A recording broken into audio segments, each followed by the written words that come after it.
E aí, galera, boa tarde. Bom, essa é a segunda aula sobre Sistema Financeiro Nacional, sobre o mercado financeiro, e é uma aula extremamente introdutória sobre a matéria de conhecimentos bancários para a galera que está se preparando para concursos como o Banpará e outros bancos que vão abrir agora em 2018 com total certeza.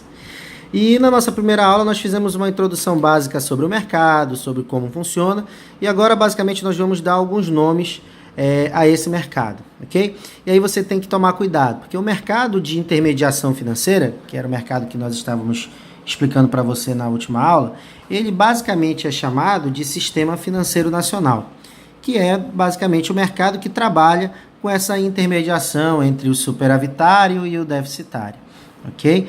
Todo mundo que trabalha com intermediação financeira, todo mundo que trabalha com dinheiro, basicamente, ou com investimentos, né, que trabalha com um produto dinheiro, né, que envolve e movimenta dinheiro, ele está inserido dentro de um sistema financeiro que a gente chama de Sistema Financeiro Nacional, ou SFN. A dica básica é que você não confunda isso com um órgão apenas. Você tem que entender que o sistema financeiro é um mercado. E por ser um mercado, ele tem um conjunto de entidades, ó. Um conjunto de entidades, tá bom? Que trabalham e realizam a intermediação financeira. Então nunca confunda na hora da sua prova, por exemplo, quando você encontrar uma prova que ela fala sobre órgão. Sistema financeiro é um órgão normativo, sistema financeiro é um órgão deliberativo. Porque quando você fala que é um órgão, você está dizendo que é basicamente uma coisa. E o sistema financeiro é um mercado muito grande, muito amplo, em que envolve um conjunto de entidades, ok? Então, sempre lembre isso, tá? E tome cuidado na prova para que ela não tente te enganar dessa forma, ok? Outra coisa interessante, a dica é que você nunca trabalhe, se você está estudando agora, começando agora, trabalha com as siglas, nunca trabalhe com siglas. Tente lembrar, Sistema Financeiro Nacional. Daqui a algumas aulas, você vai ver tantas siglas que você pode se confundir. Então, a ideia é que você, se está começando agora, Sistema Financeiro Nacional, né, é um conjunto de entidades que realizam a intermediação financeira, ok?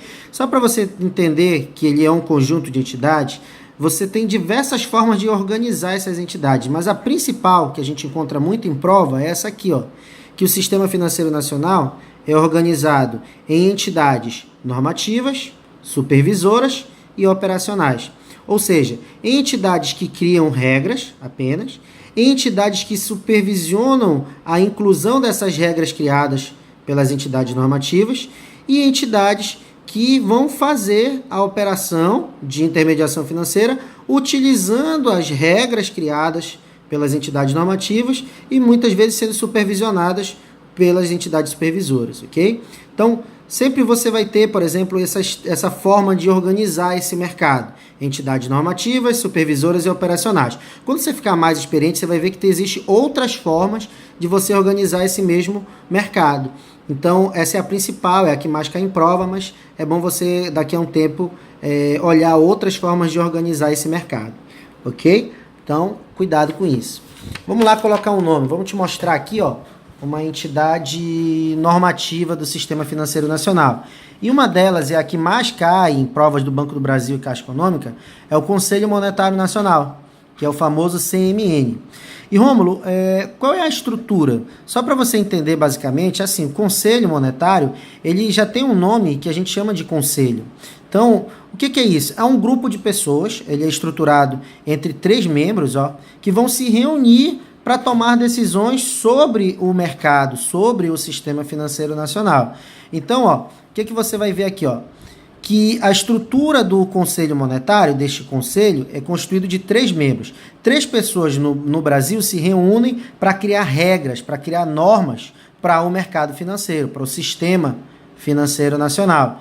Quem são esses membros, Rômulo? Ó, o primeiro membro e o principal é o ministro da Fazenda. Esse carinha aqui é o presidente deste conselho, ok? Ou um outro membro é o ministro do Planejamento, Orçamento e Gestão, ok?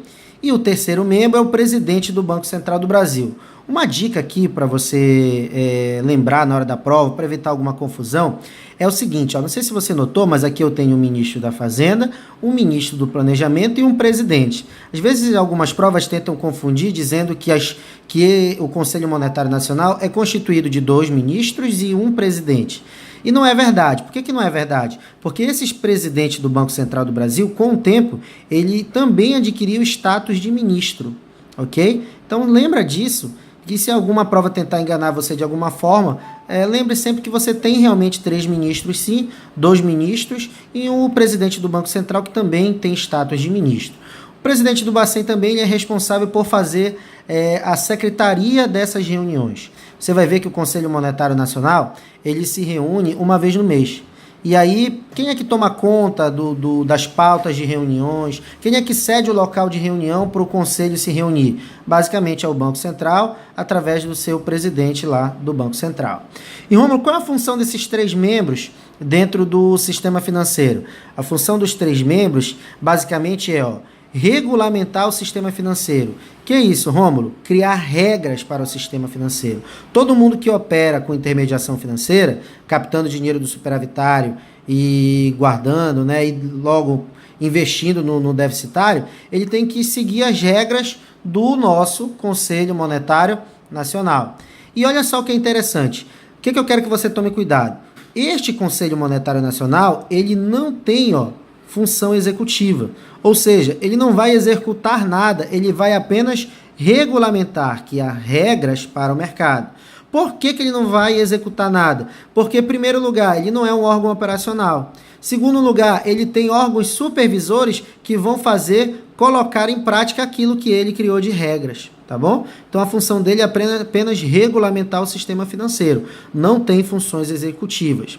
Esse cara na prova, por exemplo, ele é chamado algumas vezes de órgão deliberativo máximo do sistema financeiro nacional. Por que órgão deliberativo máximo do sistema? Porque a maioria das regras do mercado são criadas e geradas por ele. Então, não tenha medo de marcar como órgão deliberativo máximo do sistema financeiro nacional, ok? Legal, bacana. Outra função, além de regulamentar o sistema financeiro nacional, é a de formular a política da moeda de crédito no Brasil. Isso é interessante e é muito importante para a gente, porque muitas vezes a gente escuta algumas coisas na televisão dizendo assim, o caminho para melhorar o Brasil é aumentar o crédito na mão da população, é aumentar o dinheiro disponível na mão do mercado. Nem sempre é assim, tudo tem um limite. Ok? Então, assim, olha o que é interessante. A função do Conselho Monetário Nacional é encontrar uma quantidade ideal de moeda e de crédito, tá bom? De moeda, ou seja, de dinheiro disponível no mercado e de crédito, né, na mão das instituições financeiras, encontrar uma quantidade ideal para que o Brasil ele consiga crescer sem que haja uma inflação. Por quê? Por que isso, Rômulo? Toda vez que você tem um aumento exacerbado no consumo, a tendência desse aumento exagerado no consumo é consumir os recursos daquele mercado. E, por exemplo, se um determinado recurso diminui e você tem uma demanda muito alta por aquele produto, a tendência do preço é aumentar. Isso se chama inflação, né? Pouco produto no mercado, muita gente querendo comprar, vai fazer com que o preço aumente exageradamente, e esse aumento exagerado causa a inflação. Então a regra e a responsabilidade deles é encontrar a quantidade ideal de moeda e de crédito para que essa inflação não aumente a um nível elevado e isso acabe impactando na vida do brasileiro, ok? Então, esse é o Conselho Monetário Nacional. Eu espero que você tenha gostado da aula. Se você gostou, compartilhe, marque seus amigos que estão estudando. Isso é uma forma muito interessante de você investir na vida deles. Muito obrigado, um abraço, valeu, tchau, tchau.